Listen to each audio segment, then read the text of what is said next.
اعوذ باللہ من الشیطان الرجیم بسم اللہ الرحمن الرحیم۔ پچھلے سبق میں ہم نے مخارج کے بارے میں پڑھا تھا اور ساتھ مختصر صفات کے بارے میں جانا تھا۔ تو آج ہمارا یہ تیسرا سبق ہے۔ اس کے اندر ہم پڑھیں گے انشاءاللہ اللہ کے لام کی موٹائی اور باریکی کے بارے میں، را کی موٹائی اور باریکی کے بارے میں، اور الف کی موٹائی اور باریکی کے بارے میں۔ تو لفظ اللہ یا اللہ کا لام، اس سے پہلے اگر زبر یا پیش ہو تو اس کو موٹا کر کے پر کر کے پڑھیں گے، جیسے لفظ اللہ ہی ہے اللہ، ٹھیک ہے۔ اسی طرح پیش ہو تو رفعہ اللہ، تھوڑا سا اس کو منہ بھر کے موٹی آواز کے ساتھ پڑھیں گے۔ لیکن اگر اس سے پہلے زیر ہو تو پھر اللہ کے لام کو ہم باریک پڑھیں گے، پھر اس کو موٹا نہیں کریں گے، جیسے ہم پڑھتے ہیں بسم اللہ۔ اب یہاں پہ یہ بات سمجھنے کی ہے کہ جو باریک ہے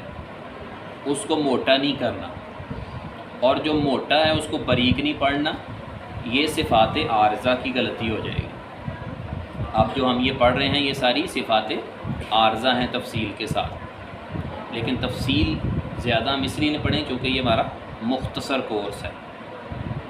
تو اللہ کے لام سے پہلے اگر پیش یا زبر آ جائے تو اللہ کا لام موٹا کر کے پڑھنا ہے، اور اگر اللہ کے لام سے پہلے زیر آ جائے اس کو باریک کر کے پڑھنا ہے،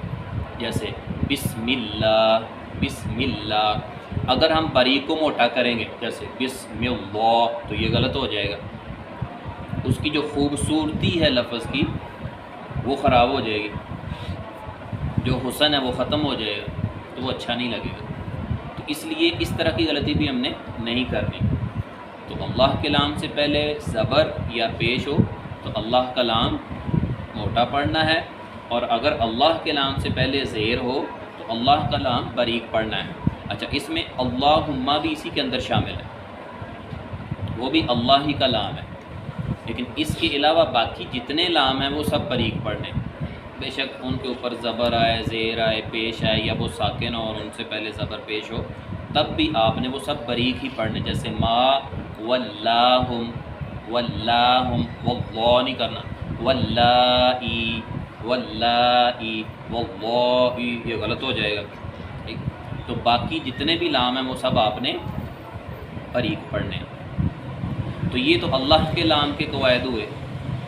اس کے بعد ہیں را کے۔ تو یہ موٹائی اور باریکی کا تعلق جو ہے یہ زبر اور پیش کے ساتھ ہے عام طور پہ، اور بعض جگہ پہ موٹے حروف آنے کی وجہ سے بھی ہوتا ہے۔ تو را کے اوپر اگر زبر ہو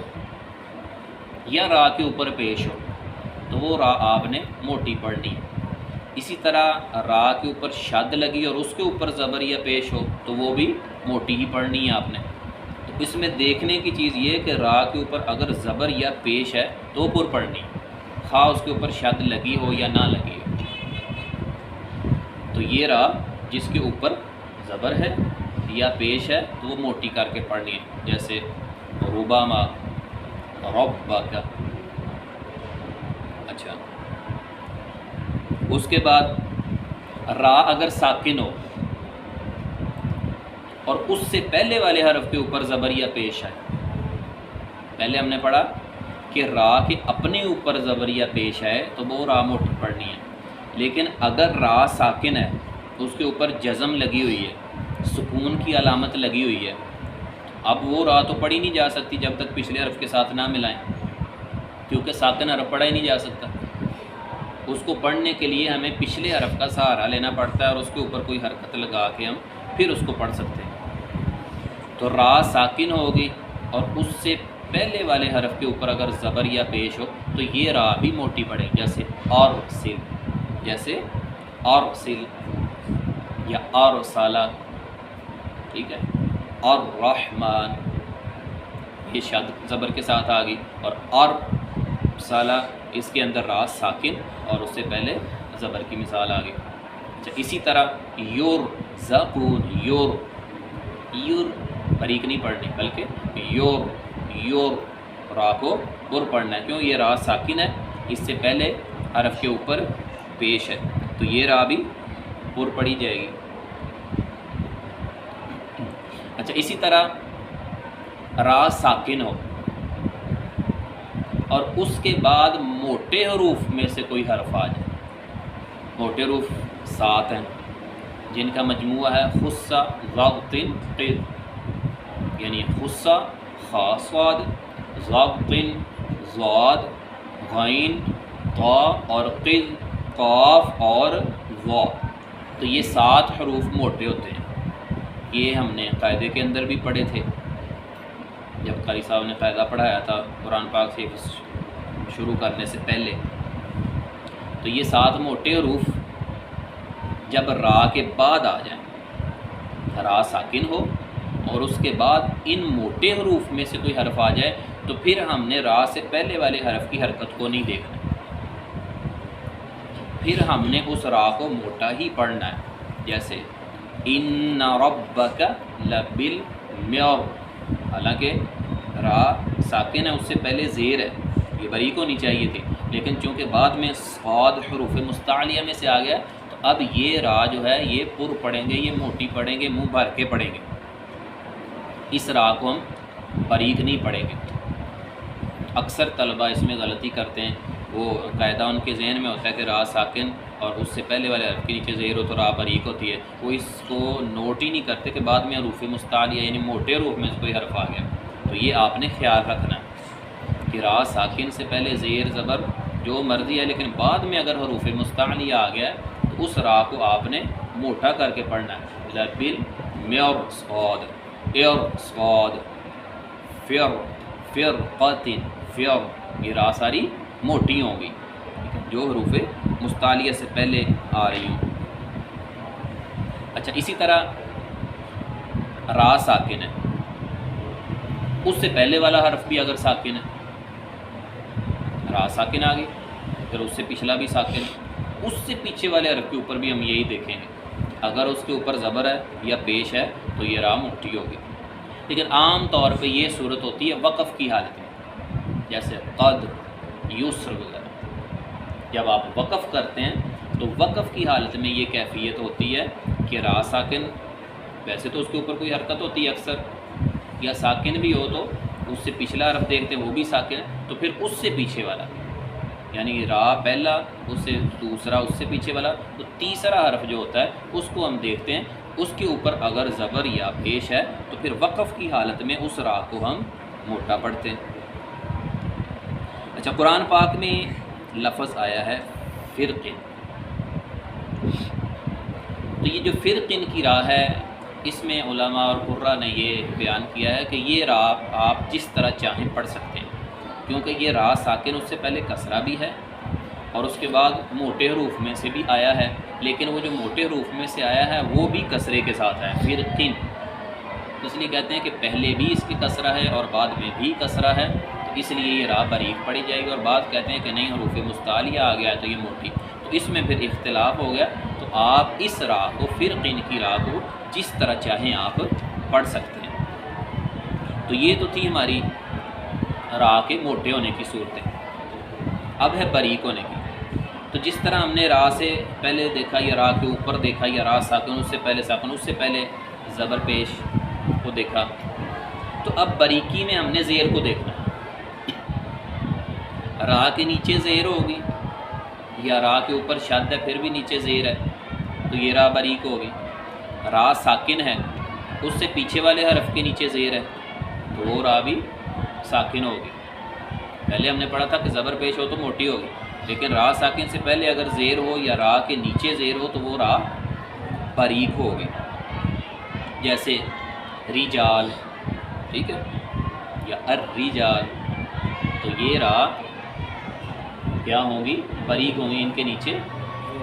زیر ہے۔ اس طرح شرع، شرع، ٹھیک ہے، تو یہ شر، را ساکن ہے، اس سے پہلے زیر آ رہی ہے، اس را کو ہم باریک پڑھیں گے۔ اچھا، اسی طرح جیسے ہم نے وقف میں پڑھا تھا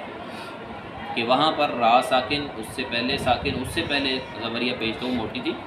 اب اگر وقف میں را ساکن ہے، اس سے پہلے ساکن ہے، اس سے پہلے زیر ہے، تو وہ را ہم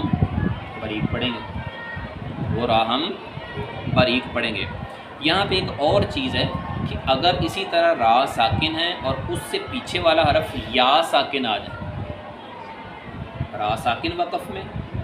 اور اس سے پہلے والا حرف یا ساکن ہو، تو پھر اس سے پہلے تیسرے حرف کو نہیں دیکھنا، آپ نے آنکھیں بند کر کے اس را کو باریک ہی پڑھنا ہے۔ جب را ساکن سے پہلے یا ساکن آ جائے، اس را کو آپ نے باریک ہی پڑھنا ہے، بے شک تیسرے حرف کے اوپر زبر ہو، زیر ہو، پیش ہو، کوئی بھی حرکت ہو، لیکن آپ نے اس را کو باریک ہی پڑھنا ہے جو را ساکن ہو وقف کی حالت میں اور اس سے پہلے یا ساکن آ جائے۔ اچھا، اسی طرح قرآن پاک کے اندر ایک را آئی ہے، را امالے والی، اس کو ہم نے جیسے اردو کے اندر کہتے ہیں قطرے، ٹھیک ہے، اس طرح پڑھنا، جیسے قطرے کی را ہے، نخرے، ٹھیک ہے، تو یہ اس کو کہتے ہیں امالہ، یعنی یا کی طرف کو اس کا میلان کر کے پڑھنا۔ تو یہ قرآن پاک میں ایک ہی جگہ ہے اور اس کو باریک شمار کیا جاتا ہے۔ یہ جو امالہ ہے یہ باریک ہی ہوتا ہے، اس کو ہم پڑھیں گے وقال اركبوا فيها بسم اللہ مجریہا، ٹھیک ہے، تو یہ را باریک ہوتا ہے۔ اچھا، اس کے بعد تیسرا جو چیز ہے یا تیسرا جو حرف ہے وہ ہے الف، کہ الف کہاں پر موٹا ہوتا ہے اور کہاں پر باریک ہوتا ہے،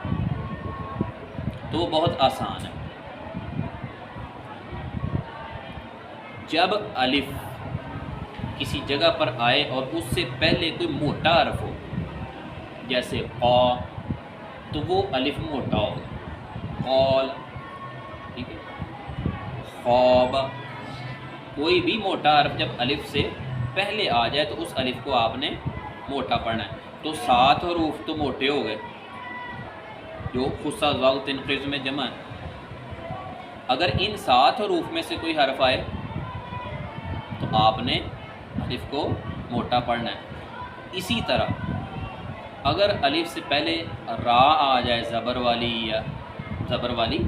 را آ جائے، تو وہ الف بھی آپ نے موٹا پڑھنا ہے۔ اسی طرح اللہ کا جو لام ہے اس کے اوپر جو کھڑا زبر ہوتا ہے وہ بھی الف کے قائم مقام ہوتا ہے، تو وہ اللہ کا لام جب لام کو موٹا کریں گے تو اس کے اندر چھپا ہوا جو الف ہے وہ بھی موٹا ہی پڑھا جائے گا، اللہ۔ تو یہ 7 حروف موٹے اور 2 یہ، ٹوٹل 9 بن جاتے ہیں۔ تو یہ 9 حروف یعنی 7 مستقل موٹے اور را اور لام عارضی موٹے، یہ جب الف سے پہلے آ جائیں تو اس الف کو آپ نے موٹا پڑھنا ہے۔ تو آج ہمارا یہی سبق ہے کہ اللہ کا لام کون سا موٹا اور باریک ہے، را کون سی موٹی اور باریک ہے، اور الف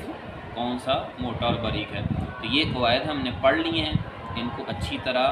ذہن نشین کر کے جب آپ قرآن پاک پڑھیں اس کے اندر ان کو دیکھیں، ان قواعد کو اس میں لاگو کریں، اسی کو اجرا کہتے ہیں۔ ویسے ہم اپنی آخری جو سبق ہوگا اس میں انشاءاللہ اجرا بھی کریں گے اور میں آپ کو بتاؤں گا انشاءاللہ، لیکن آپ ابھی سے اپنے طور پر جتنی آپ کو سمجھ آتی ہے آپ کوشش کر سکتے ہیں اور ان کو قرآن پاک کی آیات کے اندر لاگو کر کے دیکھیں۔